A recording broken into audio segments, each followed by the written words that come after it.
Hi, I'm back with George, our resident kit expert. George, how you doing? I'm very good. Thank you very much, Callum. How are you doing, sir? Show's I'm looking. good. I'm enjoying your trim. You're looking lovely and streamlined now. Back to your those locks have gone. We run a little bit faster. It's good. Very good. So, George, last week you left us with a fantastic sort of piece on bats, and you left us with a question, a true or false question. What was the answer? The answer, well, the question was, what do you find inside a whole range of modern day equipment? And the answer was all three of the items, including newspaper trimmings. It's surprising what people put inside as filler to beef up batting pads and some other sort of protective equipment. And with all the research that we were doing sort of back in the days, trying to work out what we were going to be doing, we were cutting things up and having a look.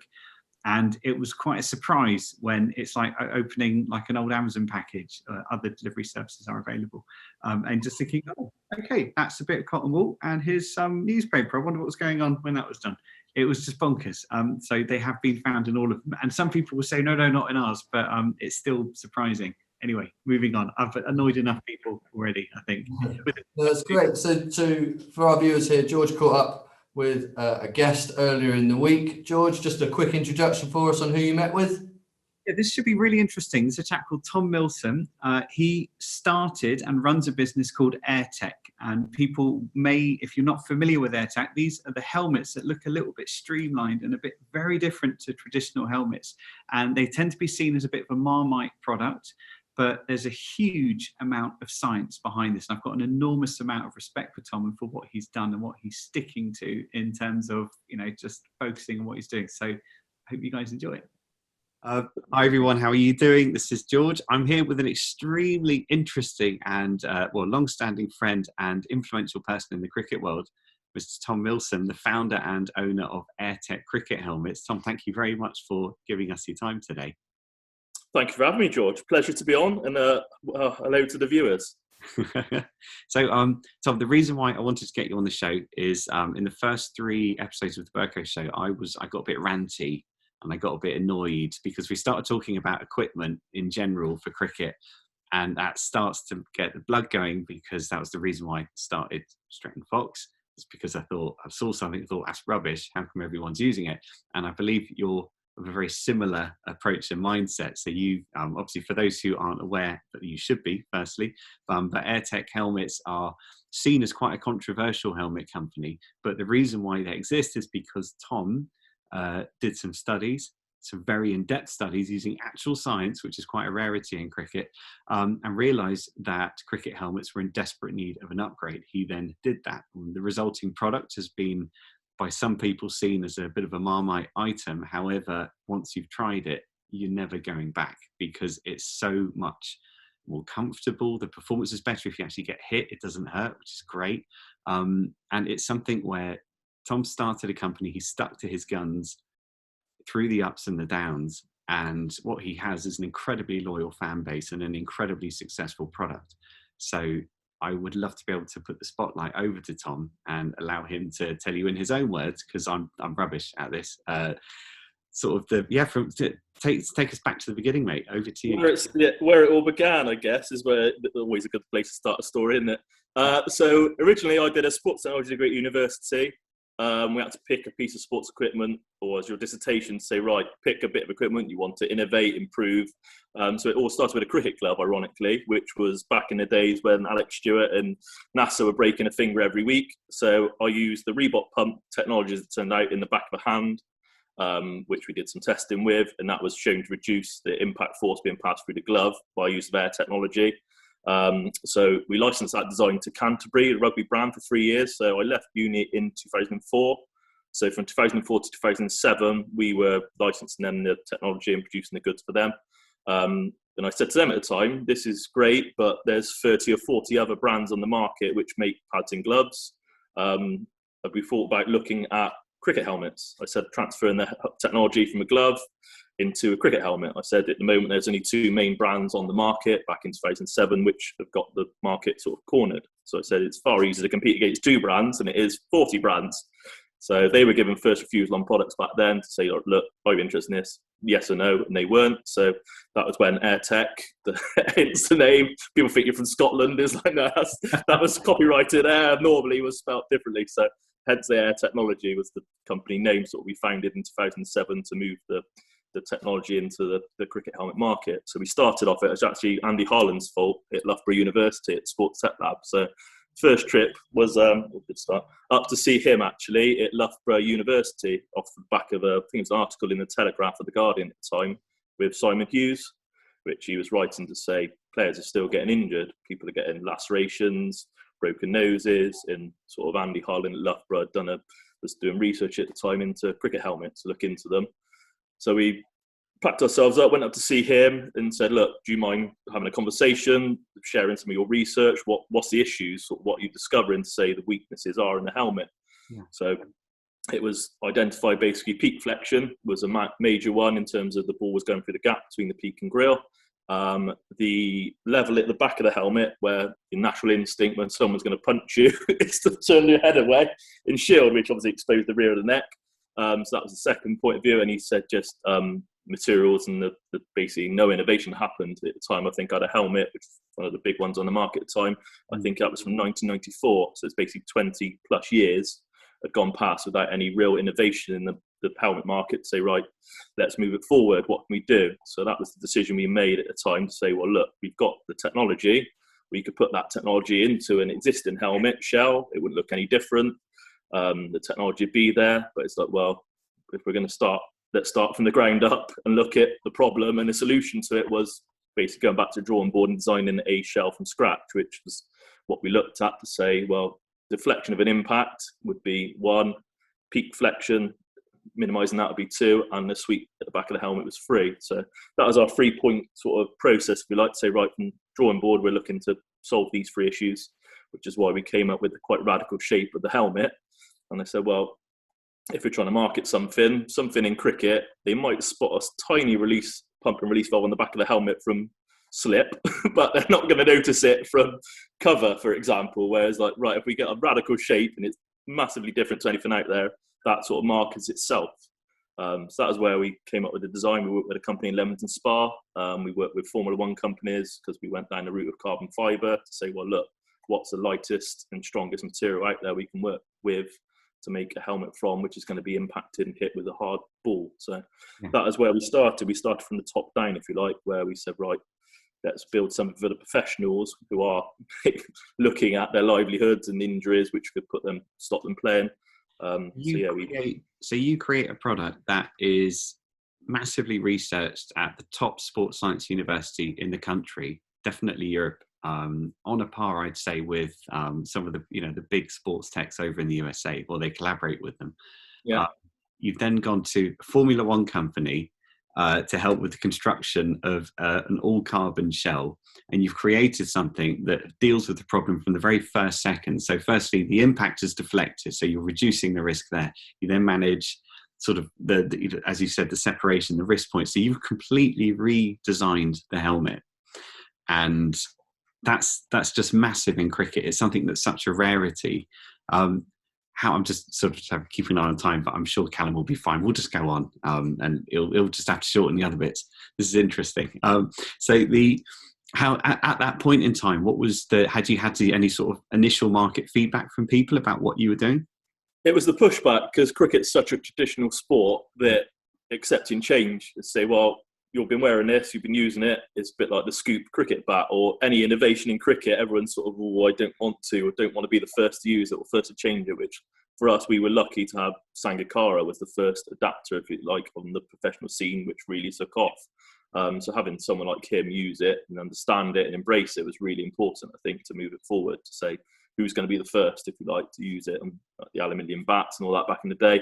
But yeah, that was the key to it, really, to say, well, look, if you can explain the concept, the understanding of the product and why we've done it, then that was what helped move it forward. And people have embraced it to say, well, look, the fact that one size helmet fits all with a pump and release valve, that you pump it and it literally gets smaller on your head and stops wobbling, and people get that eureka moment where they get to a stage there, it squeezes, and it does work. It's like, yeah, it does. Like, we wouldn't have done it otherwise. Sort of, yeah, it's not a gimmick. it makes so much sense as well. And that's the bit that bugs me, is cricket helmets at the time were very much just a solid thing that you literally wedgie onto your head. And then when the ball hits, if you've got a brick on your head and you hit one side of the brick, well, that energy is just going to come through on the other side. And what you've done is said, I'm just going to make it an airspace, which makes so much sense. And I've worn your helmet for, well, ever since I sort of started playing cricket properly. I thought I'd better have a go now. I'm doing thigh pads. And it was awesome. I got a full toss. I thought, I'm going to clobber this. I didn't. It clobbered me. And I just remember hearing the noise that you get when the ball hits a shell, but not actually feeling that sort of rattled cage moment when you've got the bird spinning around. Nothing. I was like, oh, okay, cool. I'll just carry on. And there you go. That's the whole point of it, the whole purpose of it. It didn't, and I would imagine with a more traditional helmet, if you put it on, even just, someone doing that, you feel everything. It's horrible.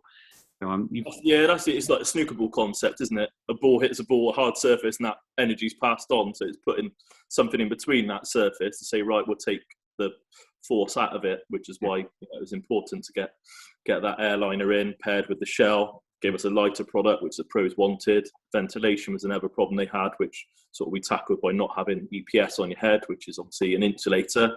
Although it's very light and very good at impact absorption, it's sort of an issue to say, well, if we're playing in India or the other hotter climates, so you don't really want to be wearing something that insulates your head at the time when you're getting hot already with pads and gloves and all the rest of the protection on. So, but yeah, like I say, it's been a really interesting journey and something that, it's quite interesting to be part of, really, in terms of innovating the cricket market. So.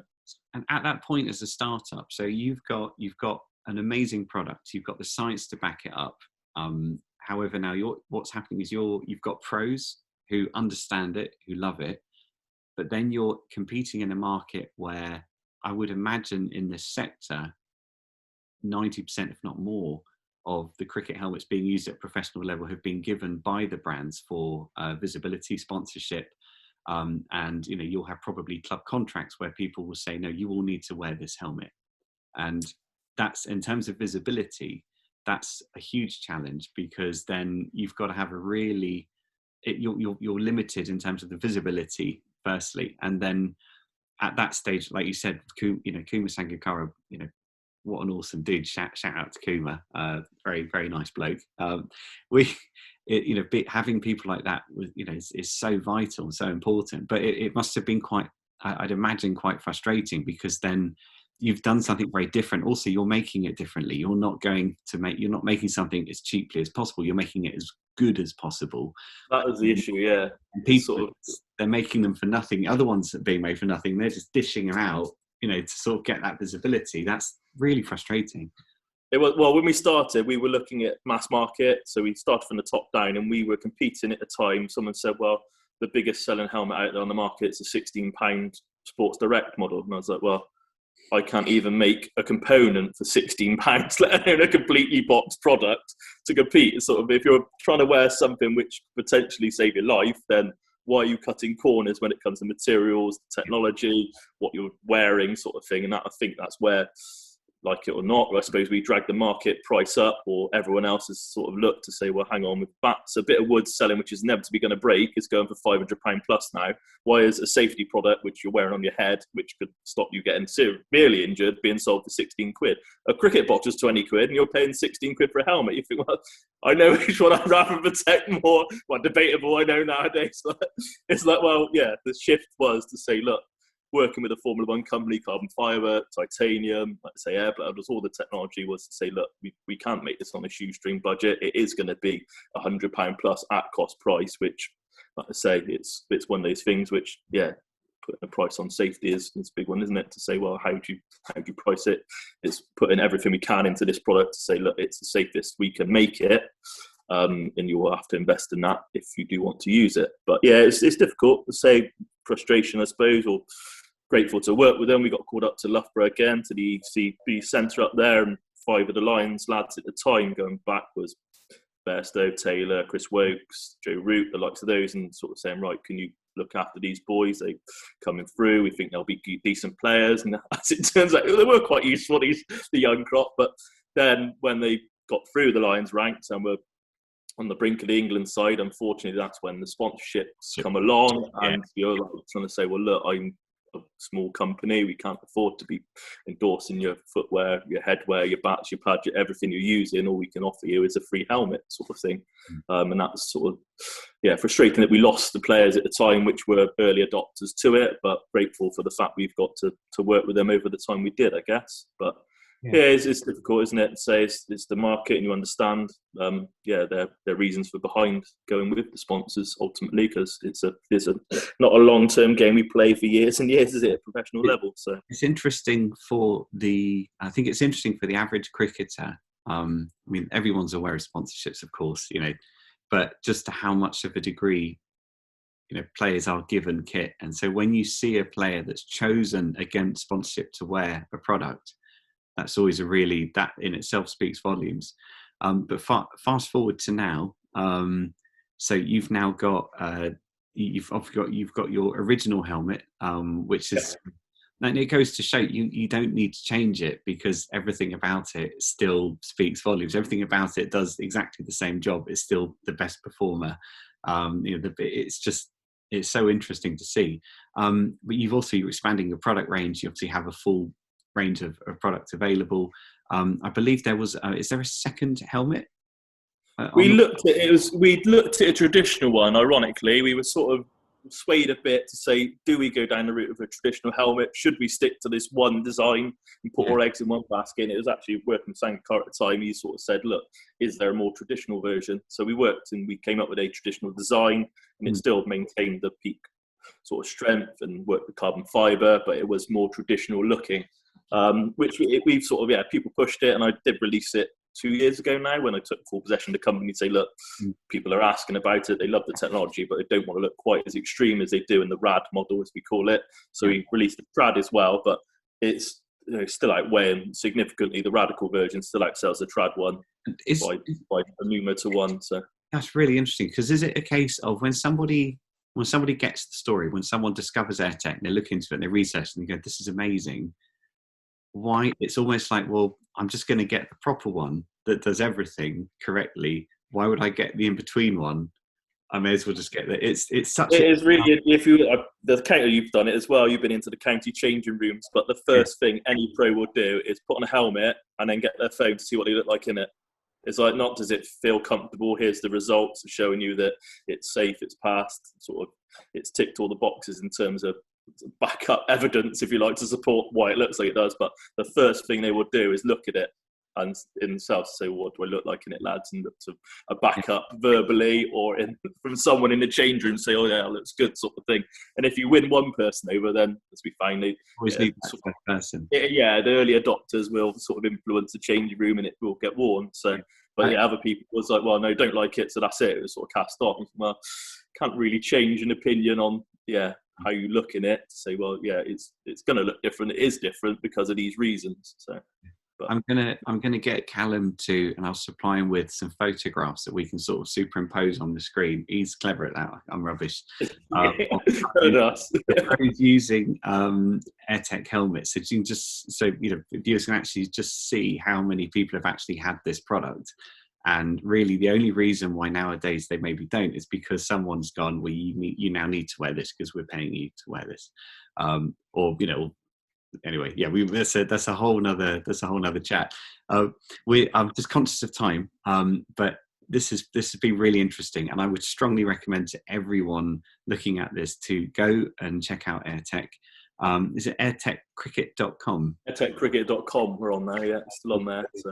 Again, and just sort of look into the science and just stop thinking for a second about, oh, but I've always worn that, and just go, let's think about the basics. If I'm going to get hit by something really hard, really fast, why is this better than everything else? And it's quite obvious.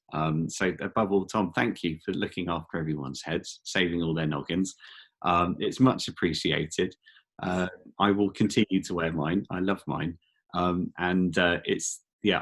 thinking about spraying it. You did like some really funky designs as well, which was cool. Yeah, we hydrostatically dip. We introduced that to the market at the time, and wooden ones, and like I say, skulls and everything. And it's interesting to see how other brands have now adopted in the, like I say, stickers and embroidery all on the helmets now in the IPL. It wasn't ever a thing. You could have a maroon blue black or navy or a green helmet back in then. It was like, well, why don't we push it forward? Why don't we see if we can put logos on the sides of them, or because we're working with carbon fibre, you could spray any Pantone colour and put stickers and decals and everything all over it, which, like I say, any colour under the sun, you can have it made. If you like a bright pink one, we've had a few of them over the years. But yeah, it's the joys of it, isn't it? So brilliant stuff. So firstly, thank you so much for your time. Thank you for having me. I'm sure we'll probably speak again shortly, and I know that we'll speak again shortly. And as soon as I'm next down in the southwest, a big pint of cider would be much appreciated. Brilliant. Thanks so much, George. Catch up soon. Cheers, buddy. George, that was fantastic. Great insight, and thanks so much for getting that for us as viewers. Anything to add? Not really. I think if anyone's got any questions, just get in touch with Tom. He's a very interesting bloke. He likes to chat. That was, I think, slightly longer than the designated time frame that was allocated. My apologies, Callum. But it's really interesting when someone in cricket absolutely goes for one particular thing. They go, right, there's a problem here. I need to solve it, and I'm going to solve it. And I'm not going to listen to other people. I'm just going to get on with it. And I really respect that. So nice one, Tom. Well done. And just to leave our viewers on a teaser, what's our true or false question for this week? Rather than a true or false, it's a guess how many question. How many individual items, would you say, individual pieces of stuff go into making a pair of modern day batting gloves? So how many, if you were to completely disassemble them, line them all up and count them, how many pieces of stuff in a pair of modern batting gloves? Brilliant. George, always a privilege to see you. Look forward to catching up with you next week. You take care. Cheers, Callum.